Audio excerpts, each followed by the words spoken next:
পুরো ফেসবুক জুড়ে সবাই এখন এই ভাইরাল স্ন্যাক্স আইটেমটা বানাচ্ছে। সবার দেখা দেখি আমিও বানাতে চলে গেলাম। খুব অল্প উপকরণ দিয়ে অল্প সময়ে অনেকগুলো বানানো যায় এবং এর বানানোর প্রসেসটাও খুব সহজ। আমি কিন্তু বেশ অনেকগুলিই বানিয়েছি এখানে।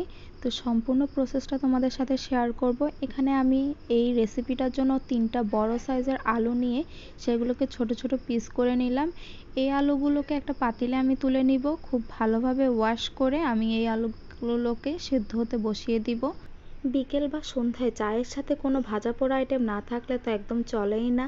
আমাদের বাসার প্রত্যেকের কিন্তু চায়ের সাথে কিছু একটা ভাজা পোড়া প্রত্যেকদিন খেতেই হয় এবং তাদের এই সব আবদার থাকে আমার কাছে। মানে প্রত্যেকদিন সবাই মিলে আমাকে এসে বলবে যে এটা না ওইটা বানাও, কিছু একটা বানাও, শুধু শুধু কি আর চা খাওয়া যায় নাকি। তো আমাকেও বাধ্য হয়ে বানাতে হয়। তাই আমি এখানে এখন সব কিছু রেডি করে নিচ্ছি। পেঁয়াজ কেটে নিলাম, কাঁচামরিচগুলোকে একদম কুচি করে কেটে নিয়েছি। এখন আমি ডোটা রেডি করব। এখানে আমি 2 কাপ পরিমাণ আটা নিয়েছি, চাইলে ময়দাও নেওয়া যাবে। এখানে কিছু স্বাদ মতো লবণ এবং তেল দিয়ে আমি এটাকে ভালোভাবে মিক্স করে নিব। এরপর হালকা একটু কুসুম গরম পানি দিয়ে আমি এই ডোটাকে মাখিয়ে নিব। অল্প অল্প করে পানি দিয়ে ভালোভাবে ডোটাকে মিক্স করতে হবে। ঠিক এই রকমভাবে নরম করে কিন্তু ডোটাকে মাখাতে হবে সময় নিয়ে। তো আমি ভালো করে এটাকে মথে নিয়েছিলাম। এরকম একটা সফট ডো বানিয়ে আমি এটাকে সাইডে রেখে দিব। এখন যে আলুগুলো আমি সেদ্ধ হতে দিয়েছি সেই আলুগুলো পারফেক্টলি সেদ্ধ হয়ে গেলে নামিয়ে নিব। একটা মেশারের সাহায্যে এই আলুগুলোকে আমি ম্যাশ করে নেব ভালোভাবে। চাইলে এটা হাত দিয়েও করা যাবে। তারপরে এখানে যে পেঁয়াজ কুচি কেটে রেখেছিলাম, পেঁয়াজ কুচি এবং মরিচ কুচি সবগুলো এখানে দিয়ে দিব। এরপরে আমি একে একে মশলা অ্যাড করব। হালকা একটু ধনিয়া জিরে গুঁড়ো অ্যাড করেছি, একটু লবণ এবং এখানে একটা ম্যাজিক মশলা আমি দিয়ে দিয়েছি। চাইলে যে কোনো ম্যাজিক মশলা ইউজ করা যাবে এবং একটু টমেটো সস আর একটু ম্যাগি সস দিয়ে ভালোভাবে এই মিক্সচারটাকে রেডি করব। আলুর সাথে সব মশলাগুলোকে ভালোভাবে হাত দিয়ে মাখিয়ে নিব, একটা ভর্তার মতো করে করে নিব। তারপরে এখানে যে ডোটা রেডি করেছিলাম সেটাকে আমি 3 থেকে 4 ভাগে ভাগ করে নিব। 2 কাপ ময়দা দিয়ে কিন্তু বেশ অনেকগুলাই পটেটো রোল বানানো যাবে। তারপর এখানে আমি একটা ডো নিয়ে নিলাম, এটাকে আমি রুটির মতো করে বেলে নিব। রুটির যে সাইজ আমরা বেলি তার থেকে খুব বড় করে বেলতে হবে। আপনি যত বড় করে বেলতে পারবেন ততটাই ভালো হবে, ততটাই হচ্ছে রোলের শেপটা দেখতে ভালো লাগবে। তো আমি এখানে যতটুকু সম্ভব হচ্ছে বেলে নিলাম এবং একটা ছোট বয়ামের সাহায্যে আমি এখানে মাঝখানে একটা সার্কেল দাগ দিয়ে দিলাম যাতে আমার এটা বুঝতে সুবিধা হয়। তারপরে যে আলুটা আমরা মাখিয়ে রেখেছিলাম এখান থেকে বেশ কিছু আলু নিয়ে আমি এই রুটিটার উপরে দিয়ে কিন্তু চারিপাশে স্প্রেড করে নিয়েছি ভালোভাবে পাতলা করে। তারপরে এইখানে রুটিটাকে আমি কোনাকুনি করে পিস করে নেব। যতগুলো পিস চান আপনারা করতে পারেন। আপনারা যদি কম পিস করেন সেই ক্ষেত্রে রোলটা কিন্তু একটু বড় সাইজের হবে। এখানে যদি আপনারা রুটিটার অনেকগুলো পিস করেন তাহলে কিন্তু আপনাদের রোলের সাইজটা ছোট হবে। 2টা সাইজই কিন্তু দেখতে পারফেক্ট লাগে।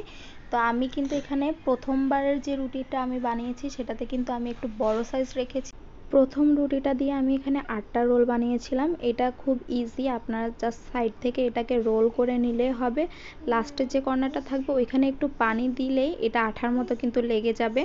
তো এভাবেই কিন্তু আমি এখানে প্রথমে 8টা রোল একটু বড় সাইজের বানিয়ে নিয়েছি। এর পরবর্তীতে কিন্তু আমি যে রুটিটা বানিয়েছিলাম সেখানে আমি বেশ অনেকগুলো পিস করেছি। 8টা পিসের জায়গায় আমি 16 পিস করেছি। সেই ক্ষেত্রে কিন্তু আমার রোলগুলো ছোট সাইজের হয়েছে। তো এখানে প্রথমে যে বড় সাইজের রুটিটা বানিয়েছিলাম আমি সেইটার দেখতে পাচ্ছেন বড় বড় সাইজের রোল হয়েছে। পরে কিন্তু আমি এখানে ছোট সাইজেরগুলো বানিয়েছি। ছোট সাইজেরগুলো দেখতেও ভালো লাগছে একরকম, বড় সাইজেরগুলো দেখতে কিন্তু অন্যরকম ভালো লাগছে। তো যার যে সাইজ পছন্দ ওই সাইজে বানাতে পারবেন। তারপর একটা প্যানে আমি বেশ খানিকটা তেল দিয়ে দিলাম। তারপর একে একে আমি রোলগুলোকে ছেড়ে দিব। তো এটা মিডিয়াম টু হাই হিটে আমি এগুলাকে ভালোভাবে ভেজে নিব। যতক্ষণ না আপনার পছন্দ মতো কালার আসছে ততক্ষণ নেড়ে চেড়ে উল্টে পাল্টে হচ্ছে ভেজে নিতে হবে ভালো করে। আমি এখানে গোল্ডেন ব্রাউন করে ভেজে নিয়ে ভাজার সময় দেখতে পাচ্ছেন এখানে কতটুকু সুন্দর লাগছে কালারটা দেখতে। তো আমি লাস্টে যেটা করেছিলাম, আমি একটু বেশি ওভার ফ্রাই করে ফেলেছিলাম, তখন কিন্তু কালারটা অনেক বেশি ডিপ হয়ে গেছে এবং যখন আপনি এটাকে তেল থেকে উঠিয়ে ফেলবেন তখন কিন্তু এটা আরও বেশি ডিপ কালারে চলে আসবে। তো আমি এটা যেহেতু ফার্স্ট টাইম বানিয়েছিলাম, আমার খুব একটা আন্দাজ ছিল না। আমি এখানে গোল্ডেন ব্রাউন করে ভেজে নেওয়ার পরে যখন নামিয়ে ফেলেছিলাম তখন দেখলাম যে এটার কালারটা আরও বেশি ডার্ক হয়েছে। যাকে সেটা কোনো ব্যাপার না। এখানে বাকি যে রোলগুলো ছিল বড় সাইজের, সেগুলোকেও কিন্তু আমি একইভাবে ভেজে নিলাম। সবগুলো একসাথে ভেজে নেওয়া হয়ে গেলে আমি এখানে সার্ভ করে নিব। বাই দ্য ওয়ে, এটা কিন্তু আমার হোমমেড টমেটো সস, দেখতে পাচ্ছেন একদম পারফেক্ট একটা কালার। তো আমি আমার বানানো হোমমেড টমেটো সসটার সাথে এটাকে সার্ভ করেছি। দেখতে এবং খেতে কিন্তু অসম্ভব মজা হয়েছে। এখানে আমি আপনাদেরকে একটা ভেঙেও দেখাচ্ছি। এভাবে মাঝখান থেকে ভাঙলে দেখবেন যে আলুর যে পুরটা ছিল সেটা কিন্তু মাঝামাঝি থেকে যাবে। ভাজার ক্ষেত্রে কিন্তু একটু বের হয়ে যেতে পারে, সেটা কোনো অস্বাভাবিক কিছু না, ঘাবড়ানোর কিছু নয়, মাঝখানের পুরটা কিন্তু থেকেই যায়। তারপরে আর কি গরম গরম খেয়ে ফেললাম সবাই মিলে।